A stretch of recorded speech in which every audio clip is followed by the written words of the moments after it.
아파트 공문을 좀 어떻게 쓰면은 우리 입주민들이 한번 아파트 공문 빨간 펜 선생님처럼 좀 공문을 한번 잡아보자.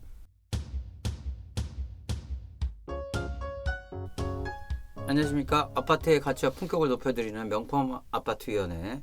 오늘은 이제 이전 에피소드에서 그 아파트 공문에 좀 해독의 어려움을 통해서 직접 관리소장님하고 통화를 하면서 문제를 한번 해결해 봤거든요. 많은 분들이 공감해 주셔서 대단히 감사하게 여기고요. 오늘은 그것과 관련돼서 그러면 아파트 공문을 좀 어떻게 쓰면은 우리 입주민들이 그 엘리베이터에 붙어 있는 공문을 딱 보고 이해하기가 좀 편할까 생각을 해봐서 한번 아파트 공문 빨간 펜 선생님처럼 좀 공문을 한번 잡아보자 라고 한번 작업을 해봤습니다. 솔직히 말씀드리면 쉽지는 않네요. 왜냐하면 할 말은 많은데 이거를 한 장에다가 다 표현을 해야 되니까 어렵긴 어렵지만 지금 같은 공문으로는 소통이 전혀 안 되기 때문에 다 일일이 관리소장님하고 통화하시기는 어렵잖아요, 다들. 그런 상황이어서 한번 그 실제 아파트 공문을 좀 어떻게 좀 잡아보면 편할까를 작업한 걸 한번 보면서 말씀을 나눠보죠. 요게 아마 실제 아파트 공문 붙어있던 샘플이고요. 요 샘플에서 보면 일단 제목 보시면은 주택관리업자 공개 경쟁 입찰 선정 관련 중요사항 입주자 찬반 투표. 진짜 어렵죠. 이 주택관리업자라는 것도 잘 모르실 것 같아요. 그죠? 이 관리소장뿐만 아니라 관리소 전체를 운영하는 그 업체를 선정하는 거거든요. 근데 아주 이해하기 쉽게 하려면 관리소 선정이라고 하는 게 더 맞긴 맞을 텐데 공식적인 단어가 주택관리업자니까 거기에 공개 경쟁 입찰 이게 무슨 소린가? 입주자 찬반 투표 이런 부분들이 이 제목부터 너무 어려워서 저희가 한번 새로 잡아본 공문은 요런 형태입니다. 그래서 일단 여기 제목을 주택관리업자 선정 관련 입주자 협조 요청으로 한번 바꿔왔습니다.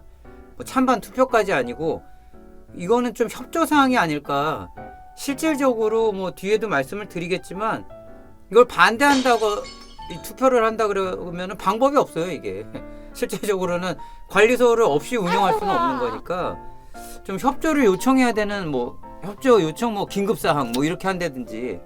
그리고 주택관리업자 선정도 이게 공식적인 단어가 될 수는 있을 것 같은데 입주민들한테 설명드릴 때는 관리소 선정 이렇게 좀 편한 단어를 쓰면 안 될까 그런 생각도 해봤습니다. 그리고 이제 원문에 이제 실제로 붙인 아파트 공문을 보면은 자세히 읽어드릴 사항은 아니지만 지금 화면에 나가고 있죠. 이 부분이 법적인 용어들이나 이 법적인 사항에 대해서 설명을 주셨어요. 그래서 지금 이 어떤 공동주택 관리규약이 바뀌어서 제14조 1항 제7조 제1항 1호에 2에 이렇게 하니까 솔직히 이거 엘리베이터에 이렇게 붙어있으면 읽어도 진짜 모를 것 같거든요. 실제로 저희는 공부를 하면서 봐도 지난번에 관리소장님하고 전화통화로 서로 간의 그 오해들을 풀어가는 시간을 가졌지만 이거는 너무 안 좋다라는 생각이 들어서 차라리 이 법조항 같은 것들은 직접 찾아오시면은 첨부로 설명을 드린다든지 하는 게 맞을 것 같고 일반 입주민들한테는 좀 고쳐봤는데 현재 우리 아파트의 상황을 설명해 드리는 거 그 법적인 거를 설명하기에 앞서서 아파트 상황이 어떻게 됐냐 그래서 제일 중요한 거는 아파트 위탁 관리 계약 기간이 2024년 1월 31일부로 만료가 된다. 그래서 그 12월 달에 입주자 대표회에서 주택관리업자 선정 방식을 공개경쟁 입찰하기로 의결했다라는 팩트를 보여줘야 되지 않나. 이것도 좀 어렵죠.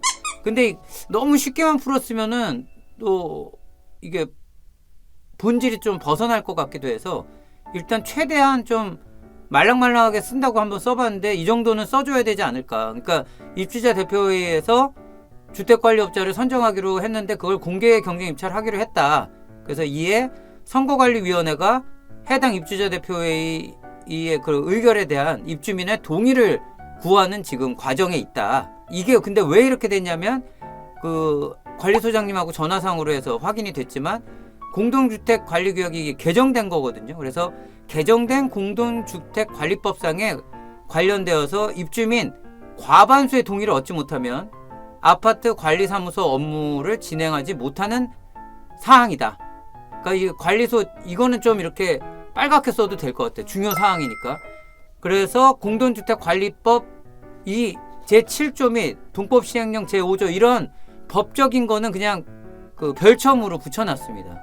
또 뭐 이 사항도 좀 알면 좋을 것 같아서 세부 사항까지는 안 쓰고 지난번 공문 붙어 있는 거는 이 세부 사항을 쓰느라고 전체 면을 다 할애했는데 이거는 그냥 이런 법률이 몇 조 몇 항에 있다라는 것만 표시하는 걸로 공문을 한번 수정해 봤고요.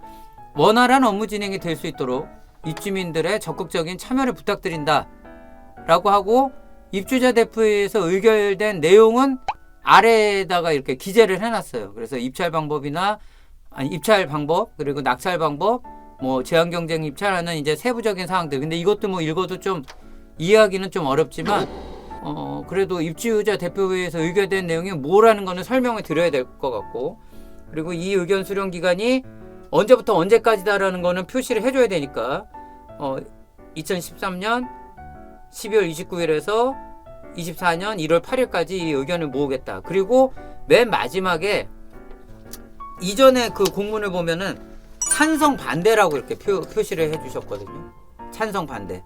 그러니까 이게 그 찬반 투표라고 설정을 하셔가지고 찬성 반대로 해주셨는데 동의, 뭐 비동의, 부동의 뭐 이런 표현이 맞습니다. 동의할 거냐, 동의하지 않을 거냐 정도로 표현하는 게 맞는 것 같고요. 이거 찬성 반대할 문제는 아닌 것 같아요. 근데 뭐 이미 그 전 에피소드에도 설명이 드렸지만 동의하지 않으시면은 이건 관리소 없이 운영을 해야 되는 상황이라서 이게 좀 개정이 됐지만 실질적인 의미는 알겠어요. 입주민들이 그 관리소 선정하는 거에 대해서 좀 관심을 가지고 참여를 독려하려고 하는 어떤 계획은 알겠는데 이게 실제적으로 동의하지 않는다라는 게 이제 말이 안 되기 때문에 그 이전에는 어떻게 했냐면 이전에는 그냥 입주자 대표회의에서 의결을 해서 그 진행을 그냥 시키고 진행되는 내용을 아파트에 공고하는 형태로 했는데 여기 중간에 하나가 생긴 거예요. 이거 입주민한테 과반수 동의를 받아라. 물론 이 해당 아파트는 과반수 동의를 받았습니다. 안 받을 수가 없죠, 이건. 그리고 부동의할 이유도 없는 거예요. 이건 제한 경쟁 입찰이기 때문에. 오히려 업체가 선정됐을 때는 불만이 있을 수 있지. 왜 좋은 조건에 그런 업체가 있었는데 이걸 선택했냐는 거는 후에 그런 좀 얘기가 나올 수가 있는데 이 제한 경쟁 입찰을 하기로 한 것 자체를 부동의하기에는 좀 명분이 없지 않나 생각이 돼서 일단 최대한 좀 한 장에다가 표현을 해야 되니까 한 장으로 좀 쉽게 풀어봤는데 역시 공문이라고 하는 게 이해하기는 어렵지만 대충 요 정도 선에서 정리를 해서 입주민분들이 전화를 와도 이 정도 선에서 좀 설명을 드리고 그리고 아파트에 이제 그 투표를 독려하기 위해서 방송을 하실 거 아니에요. 방송을 하실 때도 제가 보나 마나인데 이 7조 몇 항 이 법조문을 써놓은 공문을 토대로 해가지고 막 아파트에서 방송을 하시면 입주민분들이 들으셔도 몰라요. 이거 너무 어려워서. 그러니까 저는 아예 틀 자체를 좀 이런 배경이나 현재 상황에 대한 걸 설명해 주시면서 법조항 같은 거는 최대한 뭐 관심 있으신 분들이 오면은 보실 수 있게 도와드리는 게 맞다고 생각이 들고요. 요 의견은 제 의견뿐만 아니라 그 저희 에피소드를 시청해 주신 그 구독자분들이 또 관심이 많으셔서 의견을 주신 거를 종합해 봤는데 대충 비슷한 의견들이 나왔습니다. 한번 관리소장님도 그렇고 그 입주자 대표회의도 그렇고 앞으로 공문 붙일 때는 좀 이런 식으로 소통에 좀 포인트를 줘서 진행하시면 어떨까 하는 의견을 드립니다.